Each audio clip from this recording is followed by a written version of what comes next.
This is before he became the King's Guard, Jaime Lannister.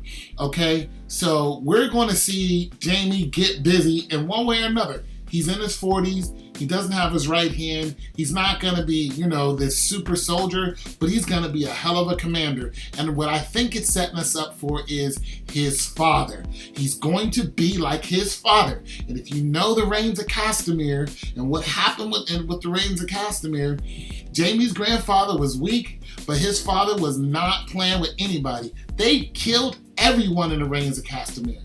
And this is the whole setup between, this is a nice little segue, between the Lannisters and the Martells. Okay, well, all right, I'm not even going to go there with the Martells. Well, I'm going to go there with the Martells, but not yet. But the Reigns of Castamere, yeah, so you know how everybody died in the Reigns of Castamere. They were a big house. They were the second richest house, yada, yada, yada. So that, enough about this scene. I really dug it. To the meat and bones of everything. This here. Of course, the Red Woman. We'll talk about her later. But my dude, Johnny going out. Jon Snow. The supposedly Targaryen slash, Snow, of course, being that he's from the north.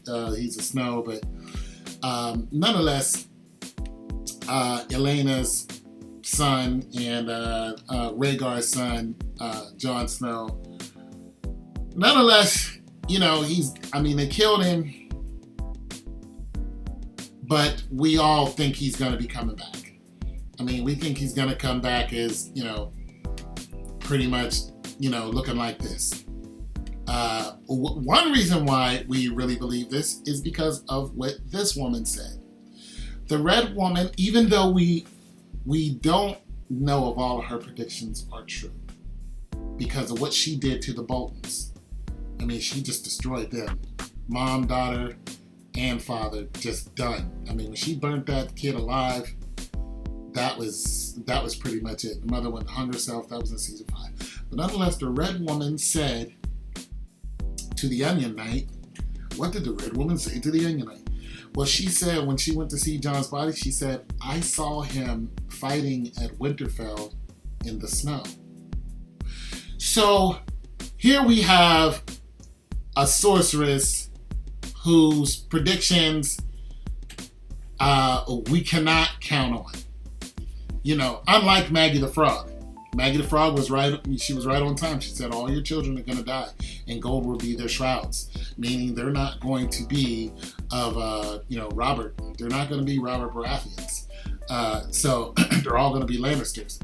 Nonetheless, so this woman, we don't know. We don't know if Jon's going to be fighting. We think we know, but we don't know how that's going to go.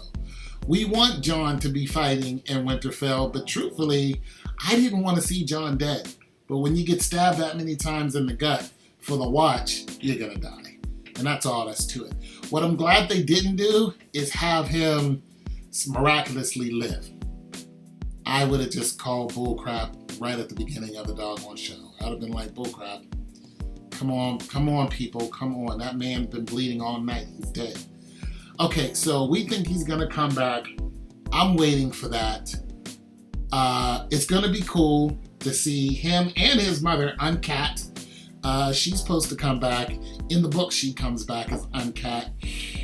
We already see one dead person he pretty much was dead, which was the giant dude, for the Lannisters, the bodyguard for the queen. He said he would not speak until all her enemies are dead. So he doesn't say much, which pretty much says we're not going to give you a speaking role until, the end of the show. But nonetheless, he's there, putting heads to beds, cutting heads off or whatever he's going to be doing. So nonetheless, as far as Jon is concerned, I'm disappointed that he's not Jon anymore because I really liked his character.